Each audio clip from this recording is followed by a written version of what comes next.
बिस्मिल्लाहिर्रहमानिर्रहीम।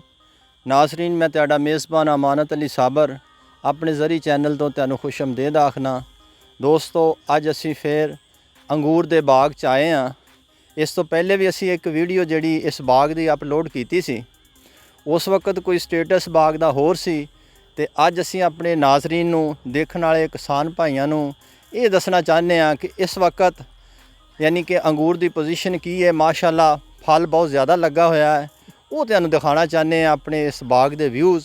तो इस सिलसिले दे विच असीं सेठ मुहम्मद असलम साहब नाल गलबात करांगे। पहले भी इन्हां नाल गलबात कीती सी ते अज ये दसणगे कि माशाअल्लाह इस स्टेज तक इन्हां किस तरह इन्हां नू लिआंदा है। सेठ साहब अस्सलाम वालेकुम। वालेकुम सलाम जी। सर जी की हाल है? ठीक हो? ठीक ठाक सर जी तुहाडा टाइम असीं तुसीं सानू दिता, मेहरबानी, शुक्रिया। हाँ जी। ते असीं तुहाडे फिर अज बाग च आए हाँ हाँ जी। ते माशाअल्लाह अज ते फल जिहड़ा ना लहरां बहरां होईयां पईयां ने। माशाअल्लाह जी, बहुत फलिया जी, बहुत फलिया। ये जरा दसना कि उस तो बाद जिहड़ी अगे पहले तुसीं वीडियो सानू दित्ती है जी जी। ते उस तो बाद इनू कोई स्प्रे या कोई होर भी इहदे ते कामकार कीता या उसे सिलसिले छड्डिया इनू? हाँ जी, नहीं नहीं, इन्होंने स्प्रे की है जी।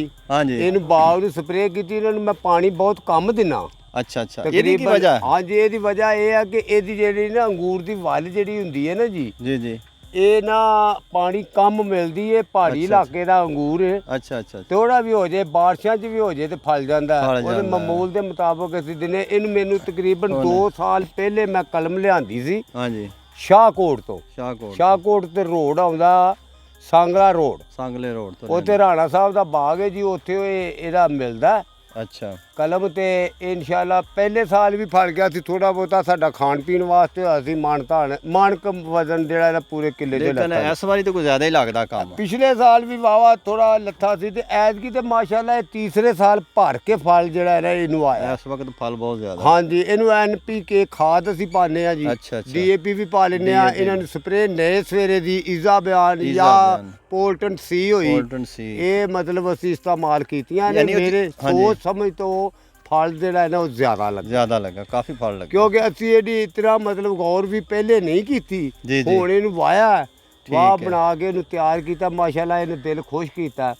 ਤੇ ਉਹ ਜਿਹੜੇ ਲੋਕ ਕਹਿੰਦੇ ਨੇ ਮੈਂ ਇਸ ਤੋਂ ਪਹਿਲੇ ਇਹਦਾ ਫਲ ਨਹੀਂ ਲਿਆ ठीक ਤੇ ਔਰ ਨਾ ਮੈਂ ਮੰਡੀ ਸੇਲ ਕੀਤਾ। ना मंडी से ਉਹ ਤਕਰੀਬਨ ਕਹਿੰਦੇ ਨੇ ਕਿ 25 ਤੋਂ 30 ਆਦਮੀ ਆ, ਅਸੀਂ 12 ਏਕੜ ਲਾਇਆ ਹੈ ਜੀ। जी जी ਤੇ ਸਾਨੂੰ ਤਕਰੀਬਨ ਖਰਚਾ ਕੱਢ ਕੇ ਤਕਰੀਬਨ 5 ਤੋਂ 6 ਲੱਖ ਰੁਪਈਆ ਕਿੱਲੇ ਦੀ ਆਮਦਨ ਆਉਂਦੀ ਹੈ। ਕਿੱਲੇ ਦੀ ਆਮਦਨ। ਅੱਛਾ, ਇਹਦੇ ਵਿੱਚ ਹੁਣ ਤੁਸੀਂ ਕਿੰਨੀ ਕੁ ਤਵੱਕੋ ਕਰਦੇ ਹੋ, ਕਿੰਨਾ ਕੁ ਤੁਹਾਨੂੰ ਇਹ ਅੰਗੂਰ ਨਿਕਲ ਆਏਗਾ? ਕੋਈ ਵੇਖਣ ਵੁਖਣ ਵਾਲੇ ਤਜਰਬਾਕਾਰ ਬੰਦਾ ਆਇਆ ਕੋਈ ਦੇਖਣ ਲਈ? ਜੀ ਨਹੀਂ, ਅਜੇ ਤੱਕ ਤਜਰਬਾਕਾਰ ਕੋਈ ਨਹੀਂ ਆਇਆ। ਅਸੀਂ ਇਹਨੂੰ ਸੇਲ ਕਰਾਂਗੇ ਖੁਦ ਮੰਡੀ ਦੇ ਵਿੱਚ। ਠੀਕ ਹੈ। ਤੇ ਕਿਤਨਾ ਹੁੰਦਾ ਹੈ, ਕੀ ਇਹਦੀ ਪੋਜੀਸ਼ਨ ਹੈ, ਕੀ ਇਹ ਗੱਲ ਹੈ।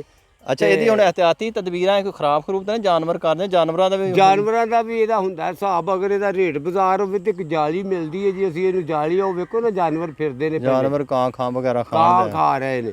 ਇਹਨਾਂ ਦੇ ਵਿੱਚ ਅਸੀਂ ਮਤਲਬ ਇਹਦੀ ਕੇਅਰ ਕਰਾਂਗੇ ਕੇਅਰ ਕਰਨੀ ਪੈਣੀ ਹੈ ਤੇ ਬੜੀ। ਮਤਲਬ ਹੈ ਕਿ ਇਹਨੂੰ ਫਲ ਨੂੰ ਸੰਭਾਲਾਂਗੇ। ਹੁਣ ਕਿਸੇ ਸਪਰੇਅ ਸਪਰੂ ਦੀ ਤੇ ਨਹੀਂ ਇਹਨੂੰ ਜ਼ਰੂਰਤ? ਇਹਨੂੰ ਸਪਰੇਅ ਦੀ ਜ਼ਰੂਰਤ ਹੈ ਜੀ। ਹੁਣ ਇਹਨੂੰ ਅਸੀਂ ਸਪਰੇਅ ਕਰਾਂਗੇ, ਫਿਰ ਈਜ਼ਾ ਬਿਆਨ ਦੀ ਤੇ ਆਪਣਾ ਪੋਲਟਨ ਸੀ। ਪੋਲਟਨ ਸੀ। ਹਾਂਜੀ, ਤੇ ਇਹਦੇ ਨਾਲ ਯਾਨੀ ਕਿ ਇਨਸ਼ਾਅੱਲਾ ਤਾਲਾ ਬਹੁਤ ਫਲ ਤੇ ਬਹੁਤ ਜ਼ਬਰਦਸਤ ਹੈ। ਬਹੁਤ ਅਸਲਮ ਸਾਹਿਬ। ਜ਼ਬਰਦਸਤ ਹੈ ਜੀ, ਫਲ ਬਹੁਤ ਜ਼ਬਰਦਸਤ ਹੈ। ਇਹਨੂੰ ਮਤਲਬ ਇਹ ਜੇ ਕਾਮਯਾਬ ਹੈ ਇਨਸ਼ਾਅੱਲਾ ਹੋ ਗਿਆ ਤੇ ਅਸੀਂ ਹੋਰ ਵੀ ਇਹਦੀ ਕਾਸ਼ਤ ਕਰਾਂਗੇ। ਠੀਕ। 5 ਤੋਂ 4 ਪੈਲੀਆਂ ਅਸੀਂ ਇਹਨੂੰ ਵੇਚਦੇ ਆ। 1 ਏਕੜ ਲਾਇਆ ਹੈ। 1 ਏਕੜ ਲਾ। ਹਾਂਜੀ, ਤਕਰੀਬਨ ਇਹਦੇ ਉੱਤੇ ਜਿੱਦਣ ਲਾਇਆ ਨਾ 2 ਲੱਖ ਤੋਂ 2.25 ਲੱਖ ਰੁਪਇਆ ਖਰਚਾ ਆਇਆ। ਇਹਦਾ ਪਿੱਲਰ ਦਾ, ਤਾਰ ਦਾ, ਇਹਦਾ ਕਾਫੀ ਖਰਚਾ ਖਰਚਾ, ਆਉਂਦਾ। ਕਾਫੀ ਖਰਚਾ। ਹਾਂਜੀ, ਸਹੀ ਹੈ, ਯਾਨੀ ਕਿ ਵੇਚਣਾ ਤੁਸੀਂ ਆਪ ਹੀ, ਅੱਗੇ ਨਹੀਂ ਕਿਸੇ ਨੂੰ? ਨਹੀਂ ਨਹੀਂ, ਠੇਕੇਦਾਰ ਅੱਗੇ ਨੂੰ ਨਹੀਂ, ਅਜੇ ਦੇਣਾ? ਠੇਕੇਦਾਰ ਨੂੰ ਕੋਈ ਨਹੀਂ। ਅਗਰ ਕੋਈ ਠੇਕੇਦਾਰ ਆ ਗਿਆ ਤੇ ਸੇਲ ਕਰ ਵੀ ਲਵਾਂਗੇ। ਸਹੀ, ਯਾਨੀ ਸੂਰਤ ਹਾਲ ਦੇ ਮੁਤਾਬਕ ਹੈ ਜਿਸ ਸੂਟ ਤਰ੍ਹਾਂ ਹੈ, ਵੀ ਮਤਲਬ ਅਸੀਂ ਪਹਿਲੇ ਇਹਨੂੰ ਸੇਲ ਨਹੀਂ ਕੀਤਾ ਮੰਡੀ ਸਹੀ 'ਚ। ਆਇਆ ਕਿ ਜਰਾ ਫਲ ਬਹੁਤ ਜ਼ਿਆਦਾ ਲੱਗਾ ਤੇ ਆਹ ਇਨਸ਼ਾਅੱਲਾ ਇਹਨਾਂ ਸਾਂਭਣਾ ਪੇਟੀਆਂ ਇਹਨੂੰ ਮੁਸ਼ਕਲ ਹੋ ਜਾਣਾ। ਭੇਜਾਂਗੇ। ਸਹੀ ਕਹਿ ਰਹੇ ਹੋ। ਹਾਂਜੀ ਠੀਕ ਹੈ ਜੀ ਅਸਲਮ ਸਾਹਿਬ, ਤੁਸੀਂ ਸਾਨੂੰ ਟਾਈਮ ਦਿੱਤਾ ਹਾਂਜੀ ਤੇ ਮਿਹਰਬਾਨੀ। ਅੱਗੇ ਵੀ ਤੁਹਾਡੀ ਵੀਡੀਓ ਅਸੀਂ ਇਸ ਬਾਗ ਦੀ ਅਪਲੋਡ ਕੀਤੀ ਸੀ, ਜੀ। ਉਹ ਵੀ ਦੇਖ ਰਹੇ ਨੇ ਨਾਜ਼ਰੀਨ। ਤੇ ਅੱਜ ਜ਼ਰਾ ਅਸੀਂ ਆਏ ਸੀ ਤੇ ਅਸੀਂ ਕਿਹਾ ਕਿ ਬਾਗ ਦੇ ਵਿੱਚ ਗੁੱਛੇ ਬਹੁਤ ਜ਼ਿਆਦਾ ਲੱਗੇ ਨੇ ਤੇ ਇਹਦੀ ਅਪਡੇਟ ਜਿਹੜੀ ਹੈ ਨਾ ਆਪਣੇ ਨਾਜ਼ਰੀਨ ਕਿਸਾਨ ਭਾਈਆਂ ਨੂੰ ਜਿਹੜਾ ਸਾਡਾ ਚੈਨਲ ਨੂੰ ਦੇਖਦੇ ਨੇ ਉਹਨਾਂ ਦੇ ਨਾਲ ਇਹ ਯਾਨੀ ਮਾਲੂਮਾਤ ਸ਼ੇਅਰ ਕਰ ਦਈਏ। ਨਾਜ਼ਰੀਨ, ਸਾਰੀਆਂ ਗੱਲਾਂ ਬਾਤਾਂ ਅਸੀਂ ਤੁਹਾਡੇ ਨਾਲ ਸ਼ੇਅਰ ਕੀਤੀਆਂ ਜੀ ਜੀ। ਔਰ ਇਹਦਾ ਫਿਰ ਅੱਗੇ ਵੀ ਦੀ ਸਟੇਜ ਜਿਹੜੀ ਹੋਏਗੀ ਇਸ ਬਾਗ ਦੀ, ਅੰਗੂਰ ਦੇ ਬਾਗ ਦੀ, ਉਹ ਅਸੀਂ ਤੁਹਾਨੂੰ ਦੱਸਾਂਗੇ। ਤੇ ਇਹਨਾਂ ਗੱਲਾਂ ਬਾਤਾਂ ਨਾਲ ਤੁਹਾਡੇ ਕੋਲੋਂ ਇਜਾਜ਼ਤ ਚਾਹੁੰਦੇ ਹਾਂ। ਤੇ ਅਗਰ ਤੁਹਾਨੂੰ ਸਾਡੀ ਇਹ ਵੀਡੀਓ ਅੱਛੀ ਲੱਗੀ ਹੋਵੇ ਤੇ ਸਾਡੇ ਚੈਨਲ ਨੂੰ ਸਬਸਕ੍ਰਾਈਬ ਕਰਨਾ, ਲਾਈਕ ਕਰਨਾ ਔਰ ਬੈਲ ਵਾਲੇ ਬਟਨ ਨੂੰ ਦਬਾਉਣਾ ਤਾਂ ਕਿ ਇਹੋ ਜੀ ਇਨਫੋਰਮੇਸ਼ਨ ਦੀ ਵੀਡੀਓ ਤੁਹਾਡੀ ਤੁਹਾਨੂੰ ਵਕਤ ਦੇ ਨਾਲ ਮਿਲਦੀ ਰਹੇ। ਇਹਨਾਂ ਗੱਲਾਂ ਬਾਤਾਂ ਨਾਲ ਆਪਣੇ ਮੇਜ਼ਬਾਨ ਅਮਾਨਤ ਅਲੀ ਸਾਬਰ ਨੂੰ ਇਜਾਜ਼ਤ ਦਿਓ। ਅੱਲਾ ਹਾਫਿਜ਼।